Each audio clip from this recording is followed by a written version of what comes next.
मैं डॉक्टर रश्मि वशिष्ठ, सह आचार्य राजनीति विज्ञान, गवर्नमेंट कॉलेज जयपुर। बच्चों, हम अरस्तू के बहुत सारे विचारों के बारे में अध्ययन कर चुके हैं और जान चुके हैं कि अरस्तू ने किन किन तथ्यों पर, किन किन बातों पर अपने विचार प्रकट किए हैं।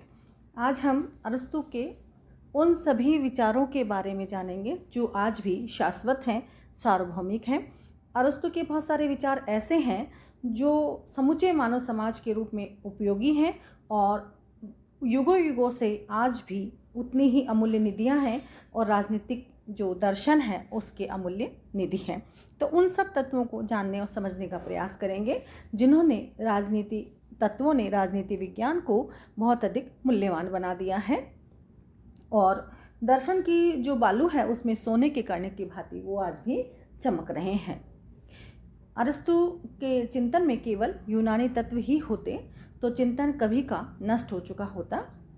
वस्तुतः यूनानी तत्वों के साथ ही हमें उसके राजनीतिक दर्शन में कुछ ऐसे सिद्धांत भी मिलते हैं जिन्हें शाश्वत मूल्य के सिद्धांत कहा जा सकता है और जो आज भी उतने ही औचित्यपूर्ण प्रतीत होते हैं जितने उसके जीवन काल में थे। इसका तात्पर्य यह है कि देश, काल और पात्र की सीमा और रेखाओं का अतिक्रमण करते हुए समूचे मानव समाज के लिए समान रूप से उपयोगी हैं। आज भी युगों युगों से जो उनका संचित भंडार है, वो जो उनकी अमूल्य निधियां हैं, वो आज भी उपयोगी हैं और उनके दर्शन का जो ये शाश्वत तत्व है बहुत सारी चीज़ों में हमें दिखाई देता है। मानवीय प्रकृति की विवेचना। अरस्तू ने मानवीय प्रकृति की घोषणा करते हुए कहा कि मानव एक सामाजिक प्राणी है। समाज के अभाव में उसके अस्तित्व की कल्पना नहीं की जा सकती है। मनुष्य का सामाजिकरण किया जाना और मानव की समुचित अनुशासन में रखा जाना बहुत ही आवश्यक है। वह ये भी कहता है कि समस्त राजनीतिक एवं सामाजिक समुदायों के अस्तित्व का आधार मनुष्य में पाई जाने वाली सामाजिकता एवं सामाजिक समुदायों के अस्तित्व का आधार मनुष्य में पाई जाने वाली सामाजिकता की सह प्रवृत्ति ही है तथा राज्य अरस्तू की दृष्टि में एक स्वाभाविक और सर्वोच्च संस्था है। राज्य को वह मानव का प्राकृतिक, अनिवार्य एवं मूलभूत समुदाय घोषित करता है। मानव के लिए राज्य एक प्राकृतिक है। उसके समस्त प्रकार के समुदायों में वह सर्वप्रथम एवं सर्वाधिक महत्व का समुदाय है। जीवन रक्षा के प्राथमिक उद्देश्य की पूर्ति के लिए राज्य की उत्पत्ति होती है। जीवन को सुंदर तथा सुंदरतम बनाने के लिए, श्रेष्ठ एवं सुखकर बनाने के लिए इसका अस्तित्व कायम रहता है और राज्य की जो प्रकृति, उत्पत्ति एवं कार्यों के विषय में जो विचार प्रकट अरस्तू ने राजनीति शास्त्र के कुछ ऐसे अटल सत्यों का पर प्रकाश डाला है जिन पर प्राचीन काल से लेकर अब तक राजनीति शास्त्र के विद्वान बार बार चिंतन करते आ रहे हैं। मनुष्य अरस्तू की दृष्टि में एक सामाजिक प्राणी है। अरस्तू कहता है कि मनुष्य एक सामाजिक प्राणी है। राजनीतिक दर्शन का उसका ये जो मूल मंत्र है वह विद्यमान है। व्यक्ति की स्वतंत्रता और राज्य की सत्ता में सामंजस्य स्थापित करना, यह भी हम अरस्तू के विचारों में स्पष्टतः देख सकते हैं। अरस्तू प्रथम विचारक था जिसने व्यक्ति की स्वतंत्रता और राज्य की सत्ता के मध्य ऐसा संबंध स्थापित किया जिसमें शाश्वत राज्य के अंश दिखलाई देते हैं। राज्य और व्यक्ति के संबंधों को व्यवहारिक धरातल पर स्थापित अरस्तू ने किया है। एक और अरस्तू ने प्रतिपादित किया कि राज्य व्यक्ति के लिए अनिवार्य है, प्राकृतिक एवं सर्वोच्च महत्व का समुदाय है। वहाँ उसने एक व्यक्तिवादी विचारक की भांति यह भी घोषणा की है कि राज्य के अतिरिक्त भी व्यक्ति की अन्य प्राकृतिक एवं अनिवार्य संस्थाएं हैं। व्यक्ति राज्य का अंग मात्र ही नहीं है अपितु साथ ही साथ उसका व्यक्तिगत अस्तित्व भी है। अरस्तू के अनुसार व्यक्ति के व्यक्तिगत अस्तित्व का आदर किया जाना चाहिए। कानून की प्रभुता। अरस्तू इस धारणा का खंडन किया कि एक विवेकशील व्यक्ति के हाथ में शासन की बागडोर सौंपकर मनुष्य को मूक पशु की भांति उसके आदेशों का पालन करना चाहिए। अरस्तू ने स्पष्ट किया है कि सर्वोच्च विवेक संपन्न व्यक्ति का मनमाना शासन किसी भी प्रकार से कानून के शासन से श्रेष्ठ नहीं हो सकता है। इस प्रकार हजारों वर्ष पहले अरस्तू ने राजनीतिक जीवन के इस शाश्वत सत्य को प्रकट किया कि व्यक्तिगत शासन की तुलना में कानून का शासन सर्वोत्तम है। उसने इस शाश्वत धारणा का सूत्रपात किया कि श्रेष्ठ कानून श्रेष्ठ व्यक्ति से ही कहीं अधिक विश्वसनीय होता है। प्रभुसत्ता। अरस्तु के चिंतन में संप्रभुता के बीज भी दिखलाई देते हैं। उसने इस तथ्य को भी ढूंढ निकाला कि प्रत्येक राज्य के लिए एक सर्वोच्च शक्ति का उपस्थित होना अनिवार्य है। उसके अनुसार राज्य की सर्वोच्च शक्ति को कानून के अनुशासन में ही रहना चाहिए। बाकर के शब्दों में वह कानून के संबंध में ही अनुशासित रहना चाहिए। सरकार के तीनों अंगों का वर्णन करता है अरस्तु राजनीतिक अधिकारिक वर्ग, कार्यपालिका वर्ग, न्यायिक वर्ग बतलाए, जो आगे चलकर आधुनिक शक्ति पृथक्करण के सिद्धांत के आधार बने हैं। मध्यम वर्ग अरस्तु आज के संतुलन और नियंत्रण के सिद्धांत का आधार बना है।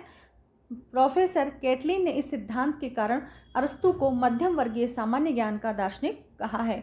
आर्थिक साधनों का राजनीतिक जीवन पर प्रभाव। अरस्तु के चिंतन में एक शाश्वत सत्य ये भी है पाया जाता है कि आर्थिक साधनों का राजनीतिक जीवन के संगठन पर समुचित रूप से प्रभाव पड़ता है। इसलिए उसने व्यक्तिगत संपत्ति की आवश्यकता को स्वीकार किया है। वह स्पष्ट रूप से यह कहता है कि जीवन की समुचित आवश्यकताओं की पूर्ति केवल मात्र संपत्ति से हो सकती है। संपत्ति के अभाव में व्यक्ति अपने जीवन का समुचित विकास नहीं कर सकता है। मानव मात्र के विकास के लिए संपत्ति बहुत ही आवश्यक है। प्लेटो द्वारा प्रतिपादित साम्यवादी व्यवस्था को वह अस्वीकार करता है और इस चिरंतन सत्य का प्रतिपादन किया कि आर्थिक साधन ही एक बड़ी सीमा तक मनुष्य के राजनीतिक जीवन का स्वरूप निश्चित करते हैं। इसी कारण संविधानों का वर्गीकरण करते समय उसने आर्थिक आधार पर प्रजातंत्र, धनिक तंत्र, कुलीन तंत्र इत्यादि के रूप में उसका वर्गीकरण किया है। तुलनात्मक एक आगमनात्मक पद्धति। आज तुलनात्मक राजनीति का राजनीतिक जीवन में और राजनीति विज्ञान में बोलबाला है, लेकिन अरस्तु ने ही सबसे पहले 158 संविधानों की तुलना करके निष्कर्ष निकाले और तुलनात्मक पद्धति का श्री गणेश किया। सबसे पहले प्रारंभ अरस्तु ने ही किया।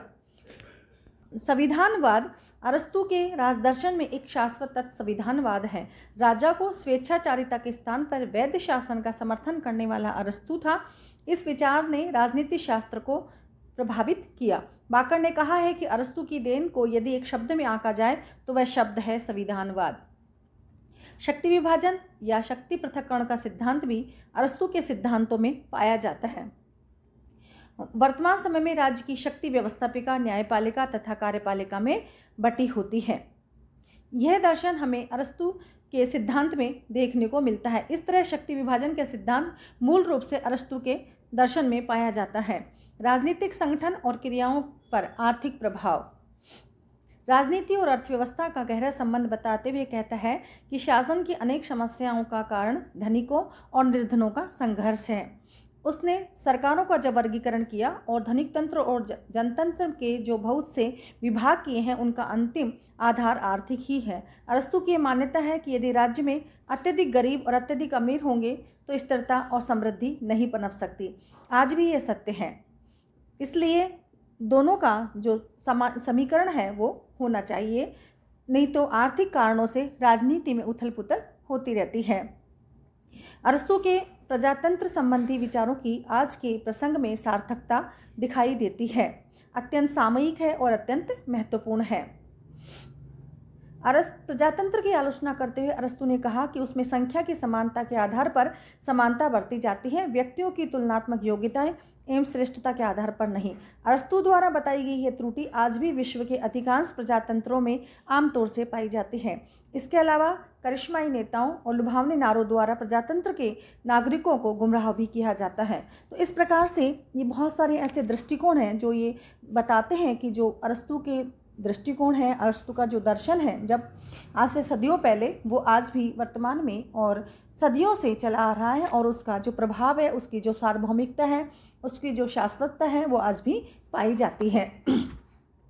अरस्तु की पॉलिटिक्स शाश्वत तत्वों का भंडार है। अरस्तु प्रथम राजनीतिक दार्शनिक था जिसने कल्पना के घोड़े दौड़ाने के बजाय इस संसार के वास्तविक वातावरण को आधार मानकर राजनीति विज्ञान के सिद्धांतों पर विचार किया। अरस्तु के विचारों की शाश्वतता के कारण ही आज भी ये माना जाता है कि राजनीति शास्त्र का कोई भी अध्ययन तब तक पूरा नहीं कहा जा सकता जब तक कि पृष्ठभूमि के रूप में अरस्तु के विचारों को न पढ़ा जाए। अरस्तु की जो पुस्तक है पॉलिटिक्स, वो एक अनुपम देन है। उसके दर्शन को भविष्य के राजनीतिक दर्शन का आधार माना जाता है और बहुत सारे ऐसे विचारक हैं जो उनके विचारों से प्रभावित हैं। उसके उदारवादी, अनुदारवादी विचार, शिक्षा संबंधी सिद्धांत और कानून की सर्वोच्चता के विचार 20वीं शताब्दी के राजनीतिक चिंतन की आधारशिला बने हैं।